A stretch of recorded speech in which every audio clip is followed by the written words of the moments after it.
The early morning sun barely filtered through the thick curtains of Dan Whitaker's small house on the outskirts of Waco, Texas. The room was dimly lit, the air heavy with the scent of stale coffee and unwashed laundry. Dan lay in bed, his breath ragged, his sheets damp with sweat. His body was frozen, yet his mind was running, back to a place he had tried to escape for years. Gunfire. Explosions. The sound of men screaming for help. His heart pounded against his ribs as if trying to break free. His muscles tensed involuntarily, his fingers gripping the edge of the mattress. A loud boom echoed in his mind, a memory, yet so real that his body reacted as if he were back in the Middle East, caught in the chaos of war. Dan bolted upright, his breath coming in sharp gasps. He clenched his jaw, forcing himself to ground his thoughts. "You're in Texas. You're safe. It's not real." He repeated the words like a mantra, but his body refused to believe them. His hands shook as he reached for the nightstand, knocking over a half-empty bottle of sleeping pills. They weren't working. They never did. He had stopped taking them days ago, feeling like a prisoner in his own body whenever he did. The VA clinic prescribed them, but pills couldn't erase the war imprinted in his mind. After a few moments, Dan pushed himself out of bed. His legs felt weak as he stumbled into the bathroom. He turned on the faucet, splashing cold water onto his face, his reflection staring back at him with hollow eyes. His short brown hair was unkempt, his beard growing in uneven patches. The man in the mirror barely resembled the Marine he once was. He moved through the house like a ghost. The fridge hummed softly, the coffee pot sat unused. He used to enjoy breakfast, eggs, bacon, toast. Now, he could barely eat. Food had lost its taste, much like everything else in his life. His phone vibrated on the kitchen counter. He ignored it. It vibrated again. He glanced at the screen. Lisa. His sister had been calling more frequently, worried about him. He knew she meant well, but he couldn't bring himself to answer. What was there to say? "I wake up drowning in memories of war. I can't sleep without seeing the faces of the men I lost." Instead, he let the phone ring until it stopped. Outside, the world moved on, cars passed by, neighbors mowed their lawns, kids laughed in the distance. But for Dan, time had stopped long ago, in a desert thousands of miles away. He was stuck between the past and the present, unable to escape either. And deep down, he wasn't sure he wanted to. Dan forced himself through the motions of his morning routine, though every movement felt mechanical, hollow. He poured a cup of coffee but left it untouched on the counter. The walls of his house felt like they were closing in on him, the air thick with suffocating stillness. He needed to get out. Grabbing his jacket, he stepped outside, the Texas sun harsh against his skin. Waco's streets were alive with people, but Dan felt detached, as if watching the world from behind glass. He hadn't been to the grocery store in over a week, relying on canned goods and whatever was left in his fridge. Today, he'd force himself to go. The small grocery store was packed with midday shoppers, the hum of conversation and beeping registers filling the air. Dan took slow, measured breaths, trying to suppress the creeping unease that settled in his chest. He walked the aisles quickly, keeping his head down. Then, it happened. A sharp metallic clank rang out, a stock clerk dropping a metal shelf onto the floor. The sound exploded in Dan's mind, morphing into something else. A mortar round. A sudden ambush. The roar of war. His breath caught, and his vision blurred. His body tensed, heart hammering against his ribs. The store around him twisted into something unrecognizable, hot air, sand, distant gunfire. His hands clenched into fists. He was back. The fluorescent lights flickered like muzzle flashes, the hum of conversation drowned out by phantom screams. He couldn't breathe.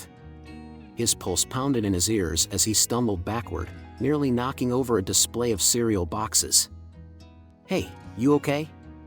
A voice cut through the chaos, grounding him. Dan blinked, his surroundings snapping back into focus, the grocery store, the people staring. His throat was tight, his hands trembling. He swallowed hard, willing himself to speak, to say something. I need to go." His voice came out hoarse, barely above a whisper. He turned on his heel, pushing past the shelves and out the door. The rush of fresh air hit him like a wave, but his lungs still felt constricted. He pressed his palms against his knees, bending over as he tried to steady his breathing. "Dan?" He knew that voice. Looking up, he saw Officer Mark Reynolds standing near his patrol car, a cup of coffee in hand. His childhood friend studied him, concern creasing his brow. "You look like you've seen a ghost," Mark said, stepping closer. Dan exhaled shakily, running a hand through his short hair. "Just, bad day." Mark's expression softened. "You ever think about trying something different? Something that might actually help?" Dan scoffed, shaking his head. "Like what?" "Therapy doesn't work, pills don't work." Mark hesitated before answering. "A dog." Dan frowned. "A dog?" "A therapy dog. They help a lot of guys with PTSD. You should give it a shot." Dan laughed dryly, shaking his head. "I don't need a damn dog." Mark held his gaze. "Then what do you need, Dan?" "Because whatever this is, it's not working." Dan had no answer. Dan had no intention of following through with Mark's suggestion.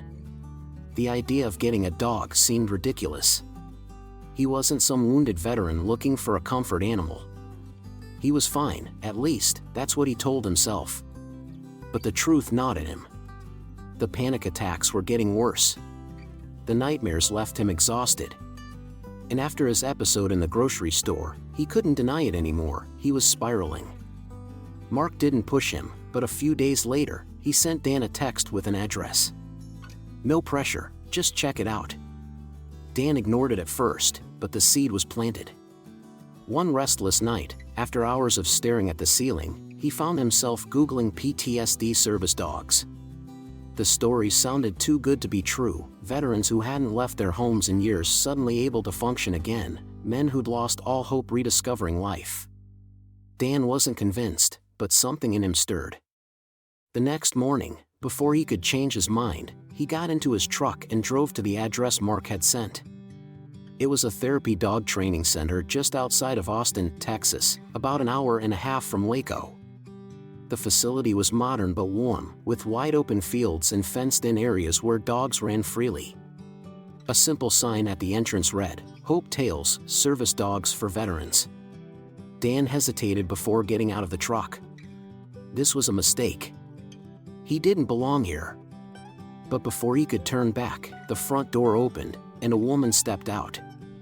"You must be Dan," she said, offering a kind smile. "Mark mentioned you might drop by." He sighed internally. Of course Mark had called ahead. "I'm Dr. Rebecca Lawson," she continued. "I run this place. Come on in." Dan followed her inside, his movements stiff, reluctant. The scent of clean fur and fresh wood filled the air, along with the distant sounds of barking. The facility felt more like a ranch home than a clinic, walls lined with photos of veterans and their dogs, plaques recognizing successful pairings. "I get it," Rebecca said as they walked. "This feels weird. A lot of guys come in thinking this isn't for them. But I promise, no one walks out the same way they came in." Dan didn't answer. Rebecca led him to a large training room. Inside, about a dozen dogs were working with trainers, retrieving items, responding to hand signals, lying still under simulated stressful situations. "These are some of our therapy dogs in training," Rebecca explained. "Some are ready for placement, some have a few more months to go."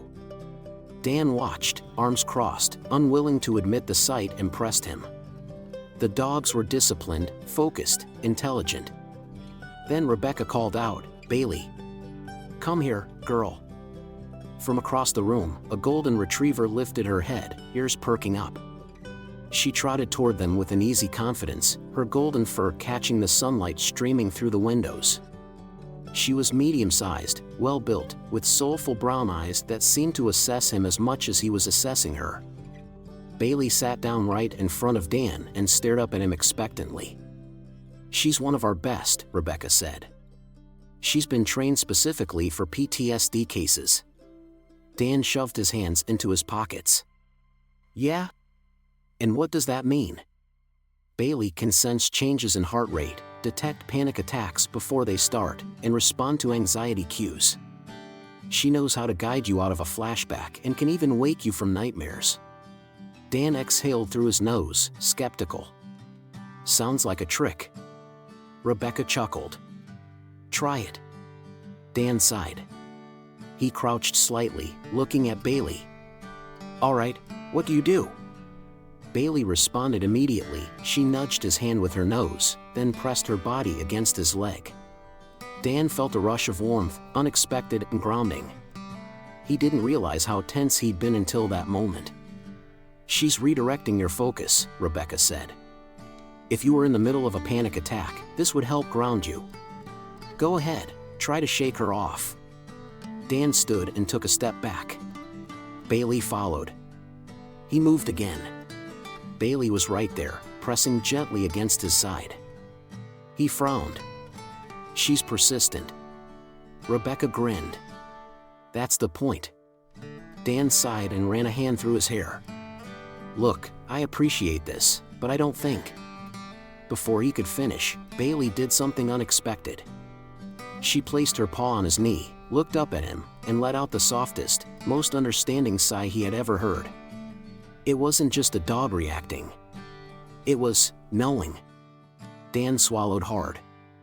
His chest tightened, not from panic, but from something else. "She's yours if you want her," Rebecca said gently. Dan looked down at Bailey, who never looked away, never judged, never questioned. For the first time in a long time, something, just understood. And that scared him more than anything. The ride back to Waco was silent. Bailey sat in the passenger seat, staring at Dan with quiet curiosity. Every now and then, she'd shift slightly, her golden fur catching the sunlight streaming through the window. Dan kept his eyes on the road, gripping the steering wheel tightly. What the hell had he just done? It had all happened so fast. One moment, he was standing in that facility, ready to walk away. The next, he had a living, breathing responsibility sitting beside him in his truck. He wasn't a dog person. He didn't even know the first thing about taking care of one. And yet, Bailey was his now. She didn't make a sound the entire drive home. She just watched. Dan could feel her eyes on him. He exhaled sharply. "You're not gonna judge me, huh?" he muttered. Bailey blinked. He shook his head. This was a mistake. By the time they reached his small house, Dan had already convinced himself that this wouldn't work. He parked, turned off the engine, and sat for a moment. Bailey waited patiently. With a sigh, Dan opened the door. "All right, come on." Bailey hopped out effortlessly and trotted after him toward the house. Inside, Dan realized another problem. His home wasn't dog-friendly. His small living room was cluttered with stacks of unopened mail, an old coffee table covered in dust, and an empty beer bottle from the night before. The couch had seen better days, and his bedroom was just as bad, a space untouched by any real sense of life. Bailey sniffed the air, then padded over to the couch and sat, tail wagging slightly. Dan sighed. "Yeah, it's a dump. You don't have to rub it in." She just wagged harder. He ran a hand down his face. What was he supposed to do now?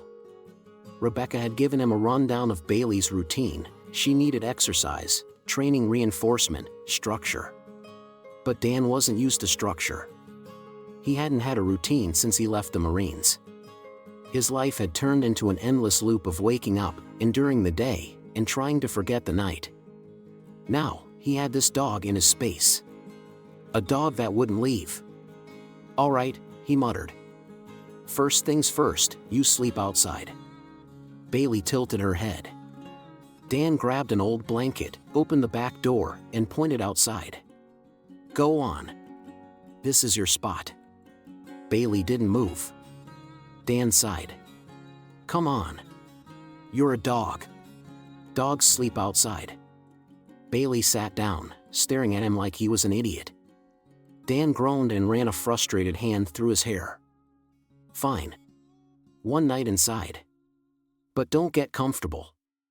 Bailey trotted inside like she owned the place. Dan barely slept. Bailey, however, slept like a rock. She curled up near the couch, let out a satisfied sigh, and drifted off almost immediately. Dan, lying awake in his bedroom, stared at the ceiling, listening to her steady breathing. Something about it unnerved him. He was used to silence. His house was always quiet, too quiet, most nights. The kind of silence that amplified memories. But now, there was this presence. At some point, Dan fell asleep. Then, the nightmare hit. He was back in the desert. Gunfire. Screams. The overwhelming heat. His chest constricted. He couldn't breathe. Then, something warm pressed against his hand. Dan jolted awake, heart pounding. His breath came in sharp gasps as he struggled to distinguish reality from the dream. Bailey was there. She had climbed onto the bed, nudging his hand, her big brown eyes full of quiet reassurance. Not pushing. Just there. Dan swallowed hard. His hands were shaking. Bailey slowly pressed her body against his side, grounding him. Dan didn't move at first. But then, almost without thinking, he let his fingers graze her soft fur. His heart rate slowed. His breathing steadied. For the first time in a long time, he wasn't waking up alone. Bailey refused to be ignored. Wherever Dan went, she was there, a quiet, persistent shadow. If he sat on the porch, she sat beside him. If he stood in the kitchen, she waited patiently near his feet. If he had another episode, she nudged him before it could take hold. It was infuriating. Dan wasn't used to someone caring. He wasn't used to relying on anything or anyone. But Bailey didn't give him a choice. By the third day, he stopped trying to make her sleep outside. By the fourth, he found himself talking to her. Nothing major, just frustrated mutterings, offhand remarks. But she always listened. Always responded with an understanding gaze or a gentle nudge. On the fifth day, Lisa called. Dan actually answered. "Hey," he said. Lisa was silent for a second. "Wow. You're alive." He smirked slightly. "Something like that." Lisa hesitated. "So, you got a dog?" Dan glanced at Bailey, who was currently sitting with perfect posture, staring at him like she understood every word. "Yeah," he admitted. "I did." Lisa's voice softened. "How's that going?" Dan opened his mouth, ready to complain, ready to say that Bailey was stubborn, that she didn't listen, that she was constantly in his way. Instead, what came out was, "She's not bad." Lisa laughed. "Not bad? That's high praise from you." Dan rubbed his temple. "Look, I don't know what I'm doing, okay? She won't leave me alone. That's kind of the point, Dan." He sighed. Bailey rested her head on his knee. Dan didn't move her. For the first time in years, something in him felt different. Maybe, just maybe, this wasn't a mistake after all. It started as a normal day, or as normal as things got for Dan. He had been pushing himself lately. Going outside more, running small errands, even talking to Lisa on the phone instead of ignoring her calls. Bailey had made it impossible for him to withdraw completely. She kept him moving, kept him present. So when he decided to take a walk near Lake Waco, it didn't feel like a big deal. The lake was quiet, the sun reflecting off the still water. Dan walked along the trail, hands in his jacket pockets, Bailey trotting beside him. She moved with purpose, always aware of him, always watching. The crisp air felt good. For the first time in months, maybe years, he didn't feel completely trapped in his own head. Then, without warning, it hit. A sudden boom echoed across the lake. It wasn't war. It wasn't gunfire. But Dan's body didn't know the difference. His chest constricted. His heart slammed against his ribs. His breathing turned shallow. His mind flashed back, heat, sand, deafening explosions. He couldn't move. Couldn't think. Couldn't breathe. His pulse roared in his ears, drowning out everything else. The world blurred, shifting into something unrecognizable. His knees buckled. Then, a touch. Bailey. She pressed her body against him, firm and steady. Her head tucked under his hand, nudging him, grounding him. A deep, steady weight in a world that had suddenly lost all shape. Dan barely processed it at first. But then, he felt her breathing. Slow. Steady. Constant. His fingers curled into her fur. Bailey nudged him again, insistent but gentle. Dan's heartbeat slowed. The noise in his head faded. Reality came back, piece by piece. The lake. The trees. The feel of Bailey against his side. He inhaled, deep, shaky, but real. Bailey stayed pressed against him, her eyes full of quiet understanding. Dan let out a breath, shaky but controlled. "Jesus," he muttered. Bailey just stared at him, waiting. Dan swallowed hard, running a hand through his hair. It had been months since a panic attack had hit him that hard. But this time was different. This time, he wasn't alone. Bailey had known. Before he even realized what was happening, she had known. Dan exhaled, steadying himself. He scratched behind Bailey's ears, his voice hoarse. "Good girl." Bailey's tail thumped lightly against the ground, but she didn't move. Not until he was ready. Dan stood slowly, and Bailey stood with him. For the first time, he understood why she was here. Not just as a dog. Not just as a responsibility. She was saving him. And for the first time, he let her. The drive home was quiet. Bailey sat in the passenger seat like she always did, watching Dan with those steady, knowing eyes. He kept his hands tight on the wheel, his breathing measured. He wasn't shaking anymore. The attack had passed. But the weight of it still lingered, pressing against his chest. When they pulled into his driveway, Dan hesitated before getting out. Normally, after something like that, he'd lock himself inside, shut out the world, pretend it hadn't happened. But Bailey wouldn't let him pretend. She followed him into the house, her tail wagging gently, not excited, just there. Dan sat heavily on the couch, rubbing his hands over his face. His body was exhausted, like he'd run miles instead of just taking a walk. He knew what came next. The shame.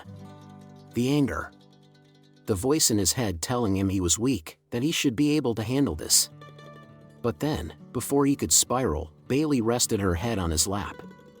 Dan stiffened. She had never done that before. She was always close, always present, but she never pushed. This was different. He let out a slow breath. His fingers hovered over her fur before he finally, hesitantly, let himself pet her. Bailey sighed, settling in. Dan stared down at her. "You knew, didn't you?" His voice was quiet, rough. Bailey's tail thumped once. Dan exhaled through his nose. He had spent years keeping everything bottled up. Even with Lisa, even with Mark, he never talked. But now, with Bailey's warmth anchoring him, her quiet presence pressing against him, the words came anyway. "I thought I was fine," he admitted. "Or at least, better." Bailey didn't move. Just listened. Dan swallowed, his hand absently running through her soft fur. That noise today, it was stupid. Just a boat or something. But for a second, his jaw clenched. I was back. And I couldn't stop it. Bailey pressed closer. Dan let out a humorless laugh. "Jesus, listen to me. I'm talking to a damn dog." Bailey lifted her head, ears perked. Dan smirked slightly. "Right. Not just a dog." He sighed, leaning back into the couch. They told me it'd get better with time. Therapy, meds, all of it. But it never really goes away. Bailey didn't judge. Didn't try to fix him. She just stayed. Dan rubbed a hand over his face. He hadn't told anyone this. Not Lisa. Not Mark. Not even his therapist. But Bailey wasn't asking for anything. She just existed beside him, reminding him that he wasn't alone. For the first time in years, Dan wasn't drowning in silence. He looked down at Bailey and muttered, "Guess I really do need you, huh?" Bailey licked his hand. Dan chuckled, shaking his head. Maybe, just maybe, this was the start of something real. It had been weeks since the incident at the lake. Dan had slowly started to trust Bailey, not just as a dog, but as something more. She wasn't just his responsibility, she was his anchor. That's why, when Bailey whined at the door that evening, Dan didn't hesitate. She had never done that before. Not like this. Her tail was stiff, ears perked, body tense. Something was wrong. Dan grabbed his jacket and opened the door. Bailey bolted out, running toward the Brazos River, just beyond the tree line near his house. Dan frowned but followed. Bailey ran fast, her paws kicking up dirt, but she wasn't running away, she was leading him. Dan's heartbeat quickened. He didn't know what was waiting for him, but his gut told him this was serious. Then, he heard it. A child's cry. Dan's stomach dropped. As he reached the riverbank, he saw a small boy, no older than 6, trapped in the water. His little hands clung desperately to a rock, the current threatening to pull him under. Bailey barked sharply, running to the edge, her body low and ready. Dan didn't think. His military instincts kicked in. He waded into the river, the cold shocking against his skin. The current was strong. He pushed forward, his boots slipping against the rocks. "Hey, kid," Dan called. "Hold on, I'm coming." The boy coughed, barely keeping his head above water. Bailey paced along the shore, barking encouragement. Dan pushed harder. His breath was ragged, his muscles burning, but he reached the boy just as his grip slipped. Dan caught him, just in time. The kid was shaking, his little fingers digging into Dan's jacket. "I got you," Dan murmured. "You're okay." He turned, fighting the current as he carried the boy back. Every step felt like a battle, his legs screaming with effort. Then, suddenly, Bailey was there. She had stepped into the water, bracing herself, waiting for them. Dan reached for her, gripping her collar. She pulled, guiding them toward shore. Finally, they collapsed onto the riverbank. Dan gasped for air, the kid still clinging to him. Bailey licked the boy's face, her tail wagging wildly. Dan sat up, adrenaline still surging. "Where's your family, kid?" The boy hiccuped, pointing toward the trees. I was playing. I fell in." Dan exhaled. He pulled the kid close for warmth, rubbing his back. "You're okay now." Bailey sat beside them, keeping watch. Minutes later, frantic voices called from the distance. The boy's parents.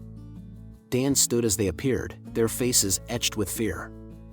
The mother sobbed as she scooped her son into her arms. Dan stepped back, watching as relief washed over them. Then, the father turned to him. "You saved my son," he said, voice thick with emotion. Dan glanced at Bailey, who sat calm, steady, unshaken. He nodded slowly. "We did." The next morning, Dan woke up to the sound of soft breathing beside his bed. Bailey. She was curled up on the floor, her golden fur rising and falling with each steady breath. Dan exhaled, staring at the ceiling. Last night felt like a dream, the freezing water, the boy's terrified face, Bailey leading them to safety. But it had been real. She had saved them both. Dan swung his legs over the bed and rubbed his face. Something had shifted inside him. For years, he had convinced himself that he was broken, useless, better off alone. But Bailey had refused to believe that. And now? Neither did he. He reached down and scratched behind her ears. "Morning, hero." Bailey wagged her tail sleepily, stretching before sitting up. Dan chuckled. "Guess we should make it official, huh?" That afternoon, Dan drove back to the therapy dog center in Austin. Rebecca was already outside when he pulled up. She smiled as Bailey jumped out of the truck, her tail high, her steps confident. "Well," Rebecca said, crossing her arms. "I'd say she looks happy." Dan exhaled. "She is." Rebecca studied him for a long moment. "And you?" Dan hesitated, then nodded. "Yeah. I think I am too." Rebecca's smile softened. "So, what brings you back?"